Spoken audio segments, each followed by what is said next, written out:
Hey everybody, Gears here, and today is a day of primer. This is looking gorgeous, beautiful, awesome. It is ready for alclad lacquers, except for this area here. I want to clean this up just a little better. There's the focus. Trim that line, fill in this corner just a little, get out some of that goop, fill in that divot on the side there. This is done, which is to say it's finally ready. I gave it a 600 grit sanding yesterday. A few places came up here and there, so I gave those little spurt of gray just a little while ago, and it's already dry. And there's a little scratch. Maybe I'll bother fixing it. Any other minor defects at this point, considering the quality of the surface? Once this thing is on the highway, it is going to get beat to hell. So if there's a little scratch or two here and there, I guess I can let that one go probably. It won't matter too much. However, getting all the lines nice and crisp is definitely a task. So yeah, maybe I'll give the top one more pass with the line cleaning. But yeah, ready for alclad. Definitely. Very happy about that. This has been far too long to get to this point, that is certain.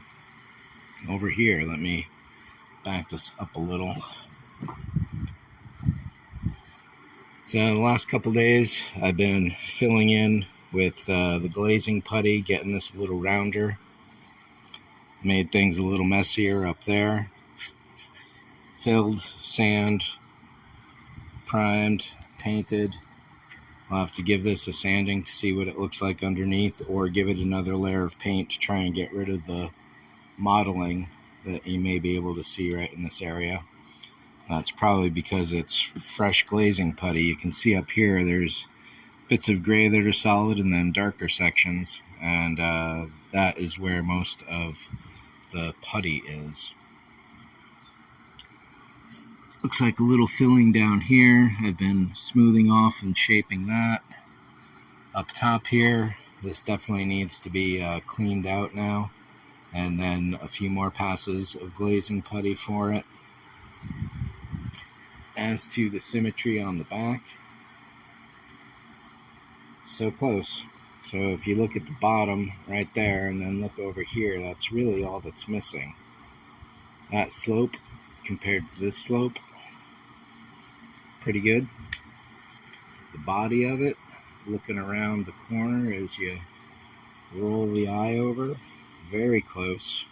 Maybe a little buildup right in here, and maybe some right in there. You can see that's a little ragged edge at that point. And then as to this side, I'll take a look at the spine real quick. So this will need a little more paint on it so I can see exactly what's going on with the color differentiation here. There's definitely a small dip in this area right there. But otherwise, some photos I took last night I was reviewing, looks pretty dead on as far as consistent width overall and the shape.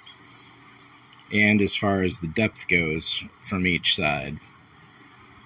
So that's pretty well done. The angle up top here, check that out, and then compare to this. I'm still building up in there a little, so that should match or be a lot closer at least. And then you can see down here, I got it, that's nicely rounded. The bottom here, it's a little sharp. So I'm going to have to round that out a little. But as far as flatness goes and everything like that, it's pretty close. Let's flip this around.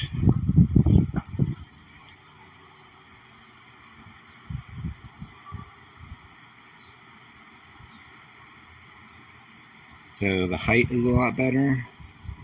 This area here is definitely ragged looking down the surface, but it is pretty flat. I think I still have to flatten out a little more in here maybe. Well, maybe not. So I'll pull out the contour gauge for my next steps once this primer is dry. And if I give this a really nice light sanding and maybe a little buff, I'll be able to get a gloss on it and I can see where things are at a lot better.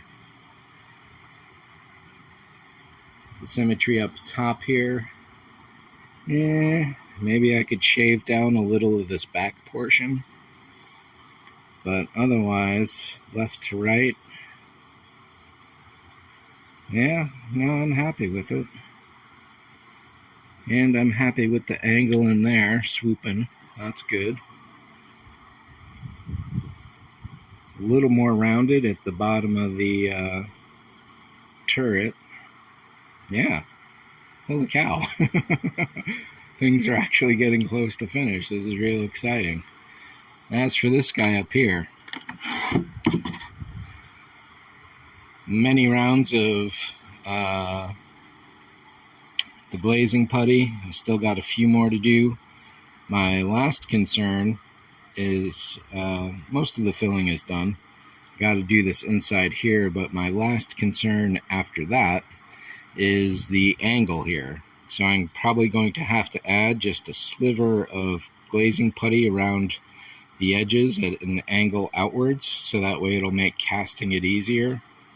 If there's any overhang or bulge going on in here, then that will make pulling this out of the mold very difficult. So that is not a good thing. And then whether I'm going to cast the entire top like this as a single piece, it'd have to be with rubber. And then a two-part mold, essentially left and right, and then this top center, maybe. Or I cast this single piece separately, or mold it separately, mold that separately, and then put the two together afterwards. It could be difficult. Either way, there are going to be problems and issues. And I gotta text my buddy and see if there's any time in the next couple weekends before Halloween hits, if he can swing by. What else? Let's go take a look at the nacelles.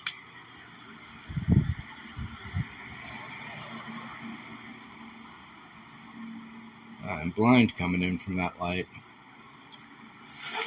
So yet again, the top surface here needs work, and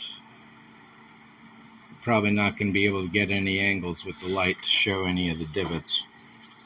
At one point I rested the wing, oh yeah, there we go.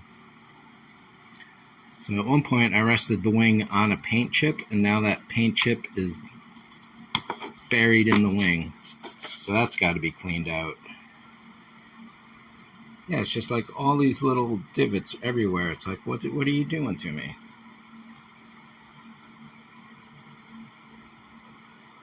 Alright, so it'll be going nice, all like this area here, and then pop. Now we'll take a look at the bottom. I've done a lot more work on this recently, but still, the surface is so delicate.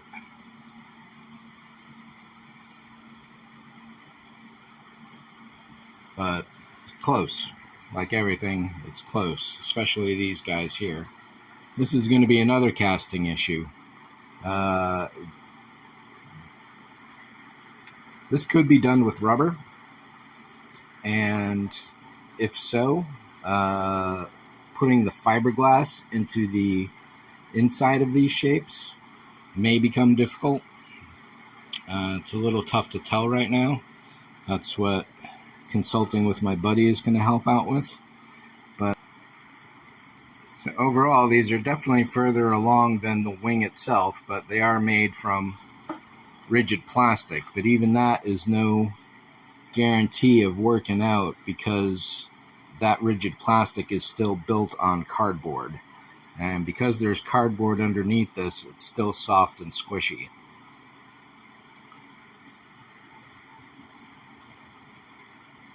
So my only problem with these is that sometimes, in a few places,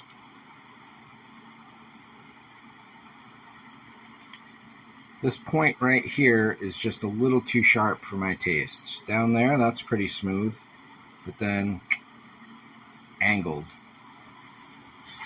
So that happens in a couple spots on both of these guys. I think this one is in a lot better condition. Yeah, so this one has a nice, really good smooth, oh, maybe you're not right there.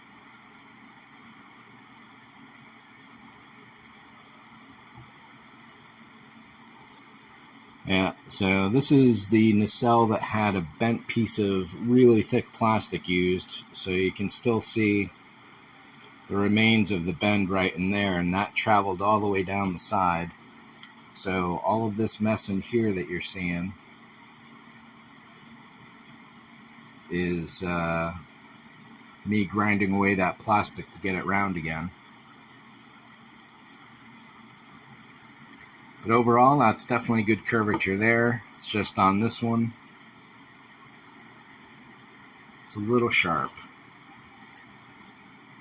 I'm hoping to get a little more roundness out of the length as well. That's a little too straight for my taste. If I could build up just a little bit of a curve in there and get it a little more graceful, definitely would be a bonus, but it's not a necessary kind of thing. So that's the hatch, the droid, the wing, the nacelles, door still not touched. I did get the polisher is in. 6-inch Makita compatible. 7-inch may have been a little better, and only for one reason. This thing is definitely heavy.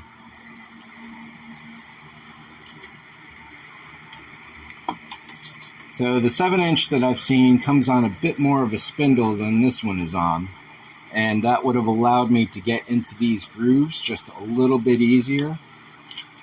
To get the actual bolt recesses, I'm going to have to get something for my drill. I think it's called a magic ball. And that's just a little too big to fit in there like that, so I'm going to have to angle this the entire time to get what I need to do in there. The only reason why I didn't go with the 7-inch was that it has a cord, and really going battery operated, not having to worry about a cord slamming to the car at all, definitely a bonus. And that it works on all my other batteries makes it even better. So is that it? The tent. I looked over the directions and it looks like I can do this myself, so that'll definitely be a thing to get going.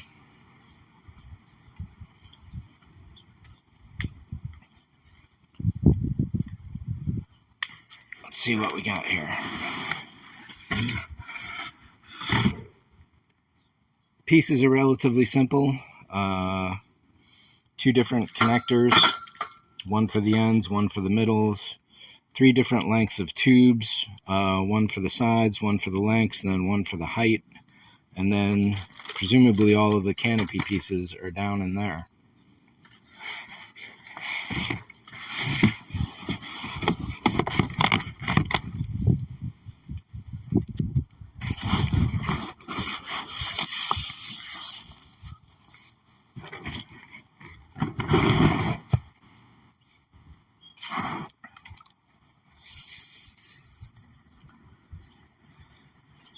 So with that canopy, I don't know what I did with the directions, oddly enough.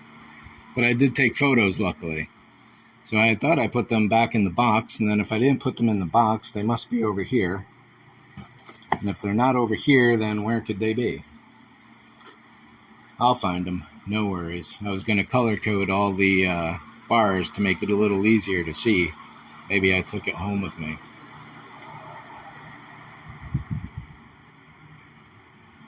So with that, I think that's about it for today. Thanks for watching. See ya.